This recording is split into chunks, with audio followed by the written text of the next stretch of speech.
Eu queria pedir você aqui de novo, você abrisse, eu não vou voltar a ler, mas o texto que vamos estudar é o Evangelho de Mateus, o capítulo 21, a partir do versículo 33, o texto que lemos de forma alternada. Essa parábola dos lavradores maus. E eu não sei você, mas em alguns momentos da vida, eu sou tomado muito por que eu chamo de uma hiperrealidade, né? E essa semana especificamente, essa questão das guerras e desta violência que sempre nos agride de uma maneira muito grande, me trouxe esse choque de hiperrealidade do que nós não podemos esperar do homem e de nós mesmos, a necessidade que todos nós temos. E esse texto que aqui está, Jesus está confrontando sacerdotes e escribas quanto à realidade da opção que eles estão fazendo para o exercício da religião, da fé, e o tipo de vida que o próprio Israel escolheu ter. Mas há um princípio de interpretação bíblica que a gente não pode se olvidar, que eu não posso tirar um texto que a gente chama de um contexto e interpretar da forma como eu quero. Eu tenho que perceber o que está acontecendo. E nesse caso, essa parábola, esse assunto, ele começa exatamente no primeiro versículo do capítulo 21. É de lá que eu preciso que você se recorde para desenvolver o sentido real dessa parábola. Jesus aqui, ele acaba de entrar em Jerusalém. Ele está no terço final da sua vida, você sabe o que vai acontecer para frente, ele vai ser preso, vai ser condenado, vai ser morto, vai ressurgir. E ele entra naquele ambiente de festa. Hosana, bendito que vem em nome do Senhor, e essas multidões o exaltam. E assim, Jesus entra e resolve ir para o templo. Ele caminha para o enredo final da sua história como homem, é verdade, mas ele tem aqui dois embates que antecedem essa parábola que ele conta. E o primeiro embate se dá a partir do versículo 12, quando Jesus entra no templo. E ele, quando chega ali, na verdade, ele encontra o caos da religião. E a gente sabe muito bem, e pelo menos teoricamente a gente crê, que templo é lugar de adoração, templo é lugar de receber as pessoas. Mas Jesus encontra naquele lugar outra coisa. Ele encontra o mercado religioso. Ele usa e encontra gente que vende bênçãos, gente que usa as pessoas, gente que utiliza a religião para satisfazer seus interesses, gente que impõe condições para as pessoas chegarem até Deus, gente que pretende ser os dominadores de Deus, os donos de Deus, e oferecerem de alguma forma benefícios para os outros, como se tivessem em seu poder fazê-los. E o que o que acontece, você sabe dessa história, a partir do versículo 12, que Jesus destrói e Jesus desmonta o mercado religioso. E ali tem um texto que é muito interessante a gente não esquecer: a minha casa será chamada casa de oração. Oração é lugar de ter relacionamento com Deus, é lugar de devoção. E você sabe muito bem que hoje, este lugar, o templo é você. Você é o templo do Espírito Santo. Mas essa atitude de Jesus traz uma consequência que eu acho maravilhosa. A consequência disso é uma mudança do sentido do lugar, do templo. E aí você vê, quando se tira o mercado religioso, os verdadeiros cristãos aparecem. Quem precisa aparece. E é curioso que o texto logo depois, a partir do versículo 14, nos mostra que aparece gente que precisa. Diz o texto que depois disso vieram a ele no templo cegos e coxos, e Jesus os curou. Quando a verdade da fé, a presença de Deus é percebida, e nisso há transformação de vida. Mas não para aí. Se você continuar a ler o texto, você vai ver que houve uma voz do cântico da adoração que diz: Hosana ao Filho de Davi. E quem canta esse canto de adoração são as crianças. É aquela que Jesus diz: da boca dos pequeninos sairá o perfeito louvor. Aparece o verdadeiro louvor num ambiente em que Deus é percebido, num ambiente onde há sensibilidade para a voz e para a ação de Deus, num ambiente onde se percebe que Deus é presente. Mas isso não ficaria, essa beleza toda não ficaria incólume por muito tempo, porque isso contraria os falsos religiosos. E é muito curioso que eu tenho estudado isso, como todas as cartas do Novo Testamento destacam os falsos mestres, os falsos religiosos, aqueles que vêm trazer para a vida da igreja, da comunhão, ensinamentos que são falsos, não são verdadeiros, que impõem sobre as pessoas cargas, que não seguem aquilo que Jesus chegou: eu vim para que vocês tenham vida e vida em abundância, conhecereis a verdade e a verdade vos libertará. É uma religião, na verdade, que aprisiona, é uma religião que não traz o verdadeiro sentido de vida. Por isso, você encontra a reação: os principais sacerdotes e escribas reagiram. Versículo 16 diz o seguinte: gente, olha o que esse homem está falando. Cuidado com o que esse homem está falando. Mas, na verdade, eles mostram que eles se revoltaram porque a verdade estava sendo dita. Eles se revoltaram porque o templo passou a ter significado de templo, de lugar de adoração, do reconhecimento da presença de Deus. Eles se revoltaram porque a ação de Deus não passou pela mão deles. E ainda hoje, há muitos que pretendem ser os dominadores da religião, os donos de Deus. Só esses falam em nome de Deus. Isso tudo é uma mentira. São vendilhões do tempo os quais Jesus expulsa. Mas essa conversa e essa tensão, esse primeiro embate, ele é interrompido porque Jesus resolveu dar uma volta, e tem muito sentido isso. E eles encontram uma figueira. Só que essa figueira, ela não dá fruto, ela não dá figo.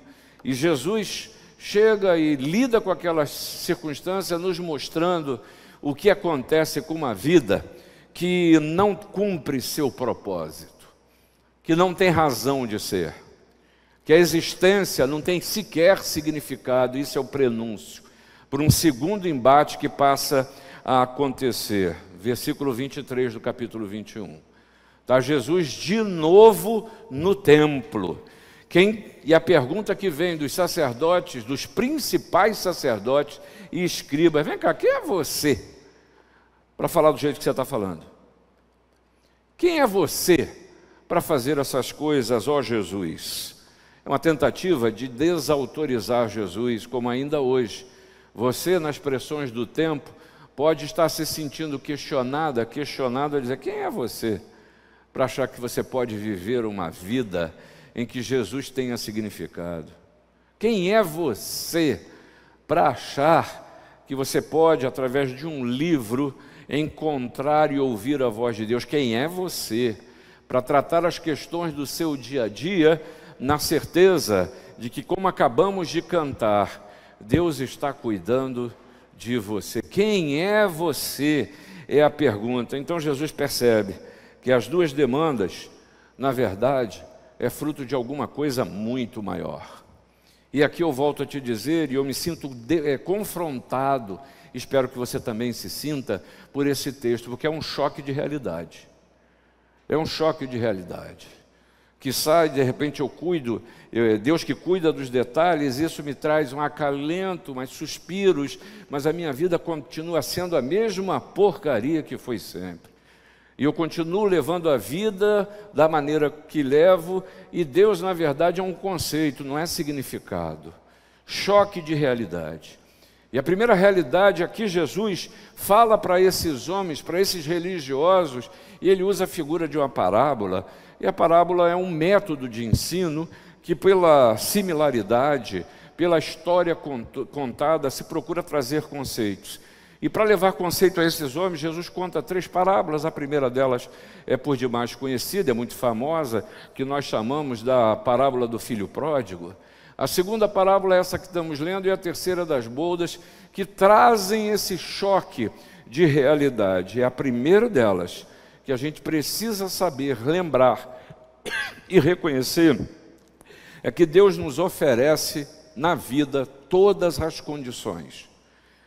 E isso é importante que eu recorde, porque eu e você somos um poço de carências. A gente sempre precisa, a gente sempre quer, a gente sempre espera, e vive muitas vezes as frustrações e as amarguras de não ter conseguido, de não conseguir ou achar que não será capaz de. Essa parábola nos mostra que Deus nos oferece todas as condições. Você lê o texto e eu quero que você saiba que essa figura da vinha é plenamente conhecida por Israel. Eles sabiam do que Jesus estava falando. Ela é conhecida pelos judeus, e, por exemplo, lá em Isaías 5, é a fonte em que eles conheciam a palavra dos profetas, e Jesus, num certo sentido, a reproduz aqui. Jesus também usou essa figura, e ele tinha acabado, no capítulo 20, nos versículos de 1 a 6, Jesus acabara de falar em outra parábola sobre os trabalhadores na vinha. E aí a história você conhece, um homem que plantou uma vinha, um homem que cercou com uma sebe é cerca, é a proteção, construiu um lagar, porque vinha é para produzir vinho, e ali é no lagar que você cuida e trata as uvas. Construiu uma torre e arrendou. E o sentido é muito claro, esse homem é Deus, não tenha dúvida disso. E Jesus, na verdade, está contando como Deus agiu em favor de Israel. Jesus está contando como Deus age em nosso favor. Lemos hoje de manhã o Salmo 80, e nos versículos 8 e 9 nos diz: trouxeste uma videira do Egito, expulsaste as nações e a plantaste, dispuseste-lhe o terreno, ela deitou profundas raízes e encheu a terra. De forma poética, o que Asaf está dizendo é o seguinte: Deus tirou o povo do Egito, Deus conduziu o povo até a terra prometida, esse povo entrou na terra prometida, Deus libertou aquela área e frutificou esse povo ali, mostrando a condução de Deus na história de Israel. Irmãos, eu quero que você veja na sua vida assim, porque é assim que Deus age, é assim que Deus sempre agiu. Deus dá a vinha, Deus nos protege, Ele nos cerca por trás e por diante. A sebe que foi feita na vinha é um exemplo do que o Senhor faz nas nossas vidas, ainda que em determinados momentos eu me sinta absolutamente abandonado, sem proteção. Mas, na verdade, a percepção equivocada é minha, porque Deus nos guarda. O largar são as ferramentas que eu e você precisamos na existência. E aqui eu reconheço, e você precisa reconhecer, que o Senhor conhece as suas necessidades. Ele sabe do que você precisa. Ele sabe para onde você está indo. Ele conduz as nossas histórias como Deus amoroso. A torre que foi construída, essa torre é um lugar de vigia, mas é um lugar de morada também, nos mostrando todas as condições que Deus nos oferece. Irmãos, eu e você precisamos nos apropriar da certeza de que Jesus não nos larga a própria sorte. Ele está constantemente atento à sua vida. Ele cuida das condições da sua vida. Dá uma olhada na sua história hoje, nas suas inseguranças, nas profundas transformações que muitas vezes a gente passa. Tenha certeza que ao nascer de um novo dia, é Deus que está fazendo. Por isso Jesus diz: eu sou a videira verdadeira e meu Pai é o agricultor. Todo ramo que estando em mim não der fruto, Ele corta. E todo que dá fruto, limpa, para que produza mais fruto ainda. Vós já estáis limpos pela palavra que vos tenho falado. Permanecei em mim, diz Jesus, e eu permanecerei em vós. Como não pode o ramo produzir fruto de si mesmo, se não permanecer na videira, assim nem vós o podeis dar, se não permanecerdes em mim. Eu sou a videira, vós os ramos. Quem permanece em mim e eu nele, esse dá muito fruto. Sabe por quê? Porque sem mim nada podeis fazer. É o Senhor que de uma maneira, Jesus, que de uma maneira amorosa, carinhosa, nos expõe essa realidade, essa primeira realidade, e mostra, ainda que através de uma figura, como Deus age, ordenando as circunstâncias. Mas não adianta nada dizer isso. Não adianta nada o Senhor dizer para os principais sacerdotes: olhem a história, façam a correta leitura da história, como vocês chegaram aqui. É cuidado de Deus, é proteção de Deus, é presença de Deus, se você não se apropriar dessa realidade. E ainda hoje, eu e você vivermos na base da tentativa e erro, para ver se dá certo. As nossas vidas nas nossas mãos não chega a lugar nenhum. Entrega o teu caminho ao Senhor, confia nele e o mais ele fará.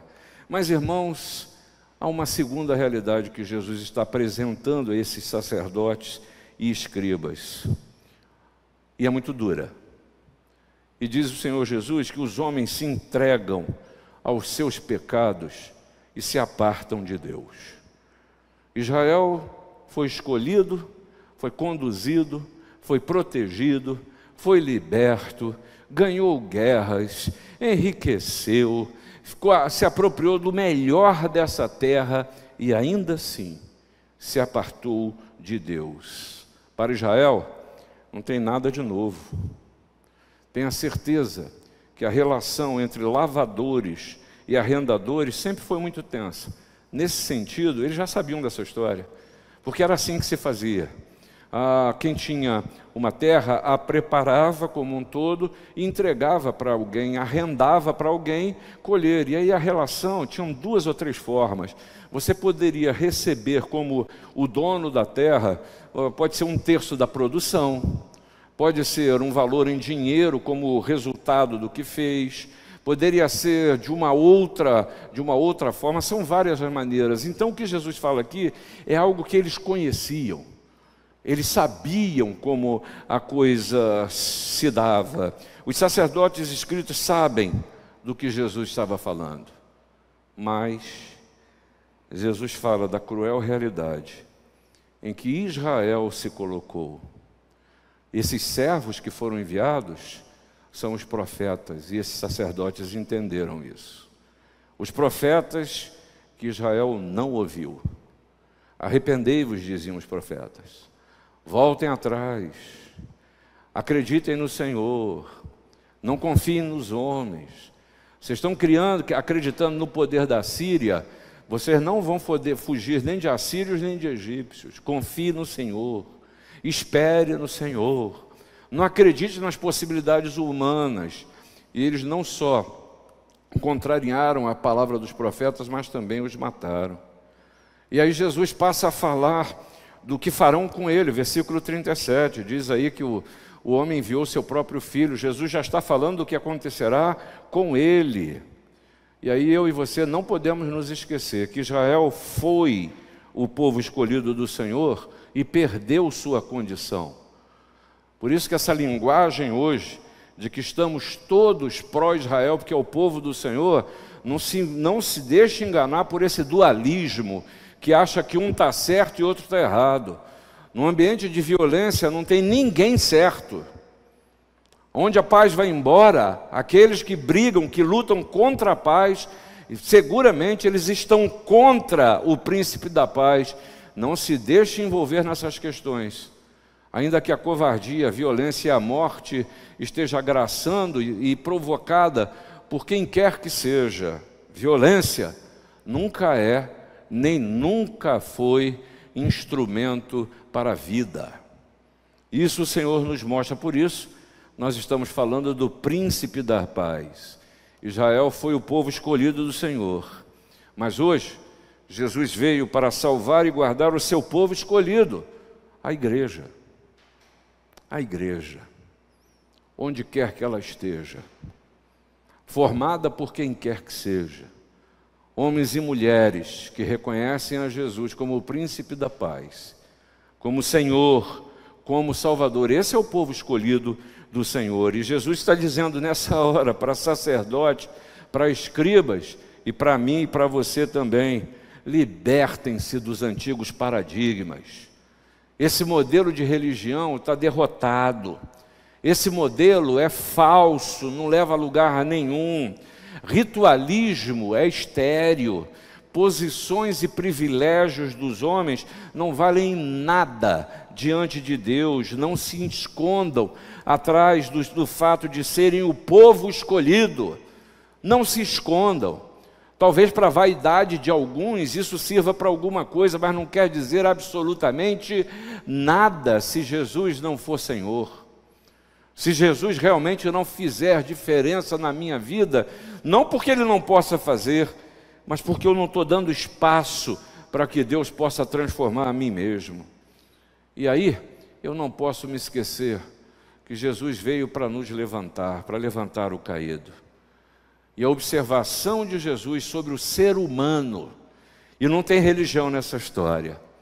Lá em Mateus está escrito: Jesus, vendo as multidões, compadeceu-se delas, porque estavam aflitas e exaustas, como ovelhas que não têm pastor. Eu me vejo nesse texto, eu me vejo nessa história, e tenho certeza que você também, porque há momentos que a hiperrealidade que eu e você vivemos nos rouba a alegria de viver, nos tira a esperança, quer nos tirar as expectativas boas do que virá, e a gente passa a enxergar a vida só com os olhos do pior, da falta de oportunidade, daquilo que não tem jeito, da impossibilidade, da maldade do coração, e passa a achar que é isso mesmo, que a gente tem que agir como os outros agem. Mas tenha certeza que eu e você precisamos nos recordar, e Jesus destaca isso, porque a minha tendência é olhar para essa parábola e julgar esses lavradores. Mas tira esse nome de lavrador e coloca o seu nome, porque você tem atitudes assim. Eu tenho atitudes assim. Não faça uma releitura racista, preconceituosa. Não se considere fora desse assunto. A história se repete por gerações. E essa história, ela não começou aqui, ela vem desde os tempos de Adão. Eu e você agimos como esses lavradores, se nossa vida estiver em nossas próprias mãos. Se você, irmão, irmã, entender cristianismo como uma religião de ritual, você cai no mesmo erro do lavrador, você cai no mesmo erro de Israel. Jesus quer tratar do nosso mal essencial, e o nome disso é pecado. É pecado, é maldade do coração, é as nossas incapacidades, é a maneira como eu e você concebemos a vida, como a gente pensa, como a gente lida com as circunstâncias, como a gente dá vazão para o que é mal. E isso é a toda hora, e é curioso que eu e você nos acostumamos, e o Senhor Jesus quer tratar dessas coisas. Sabe por quê? Porque o Senhor Jesus também nos diz que os sãos não precisam de médicos, e sim os doentes. Eu não vim chamar justos, e sim pecadores. E estar diante do Senhor Jesus é se reconhecer pecador. Pecador. Isso tem um objetivo que nem sempre entendemos. Por quê? Talvez quando eu ouço falar de pecado, eu fique pensando assim: pô, cara, traz uma palavra aí para dar um plus aí, para eu começar a família bem, vem falar só de coisa ruim. Mas ao não tratar dos pecados, a gente vive menos. E não se esqueça que o próprio Senhor Jesus disse que Ele veio para que eu e você tenhamos vida, e vida em abundância é consequência de uma vida que se renova, de uma nova vida.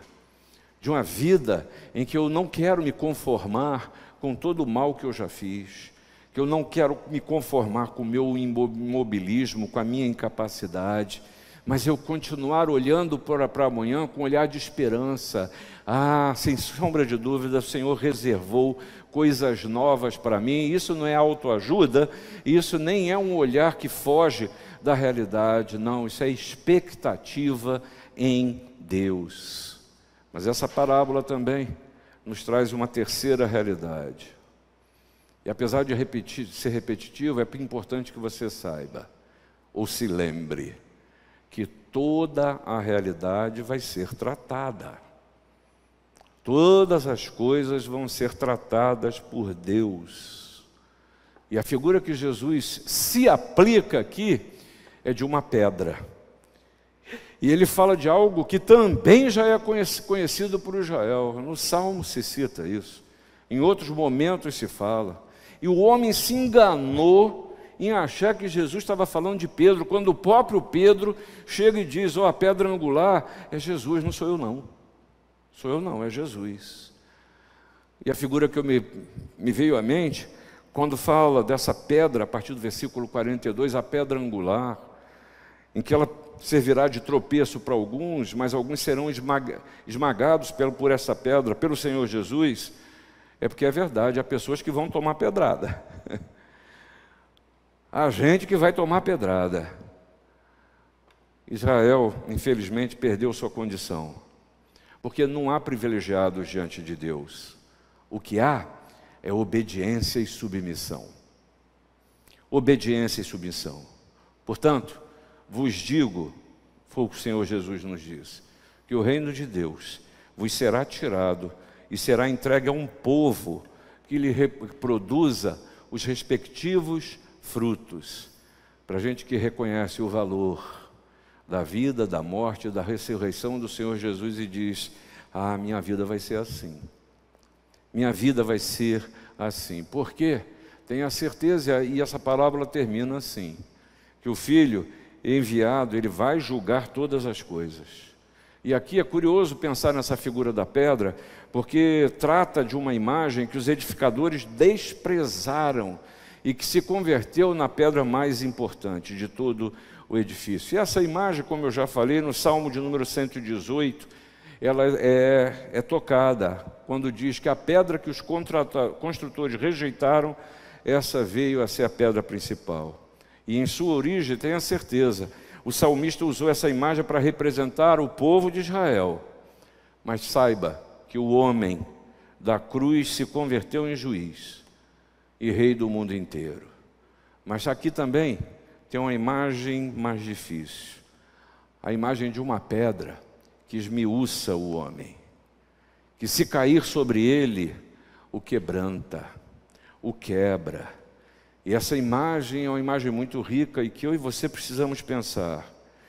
Você encontra essa imagem em Isaías no capítulo 13, mostrando ali que o Senhor poderá ser pedra de tropeço para alguns. É engraçado, né?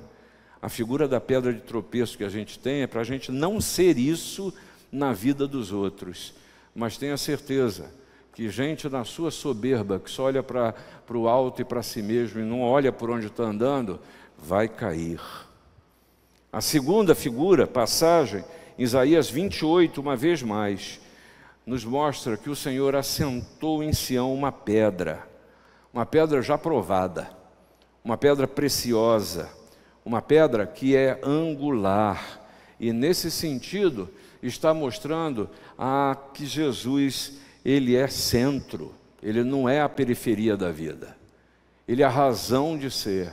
Depois em Daniel vem a terceira figura, que nos ensina que a estranha figura de uma pedra que é cortada com mãos e que destrói os inimigos de Deus. Sabe o que está falando para a gente? Irmãos, haverá julgamento. As coisas não ficarão. Nós não estamos trazendo uma mensagem blasé em que um dia você vai morrer e acabou, né? Não. O Senhor vai trazer as claras a juízo todas as coisas, quer elas sejam boas, quer elas sejam maus. Isso é sério demais. Isso é definidor para a existência. E o que eu falo para você aqui, que Jesus trouxe para esses homens, não é para assustar, é realidade. É a realidade. Eu acho que a gente vive num tempo que, mais do que nunca, a gente precisa se apossar, se apropriar da verdade do Deus que protege, que cuida, que é presente.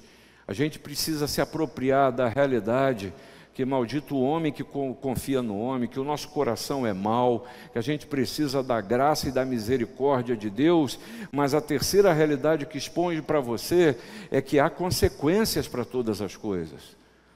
E eu e você não podemos viver inconsequentemente, como se as coisas não tivessem razão de ser, e mais do que isso, resultados terão. Mas é curioso como o texto termina, e Diego destacou isso no momento de oração, que a falsa religião, ela percebeu, ela entendeu o que Jesus estava falando. Está aí no versículo 45. Eles entenderam o que Jesus está falando. Mas eu quero terminar dizendo para você, entender não basta. A reação é o resultado. No caso dos sacerdotes, continuaram a viver a falsa religião. E essa história até aqui você já conhece. Mas vamos deixar de falar deles? Vamos falar da gente? Eu acho que eu e você já entendermos o que Jesus nos falou.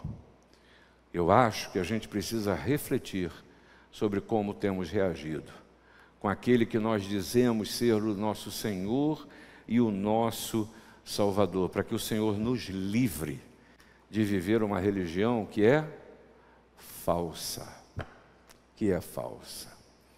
E a pior falsidade que tem é eu me deixar enganar pela minha suposta religiosidade. Que o Senhor nos livre desse mal. Amém.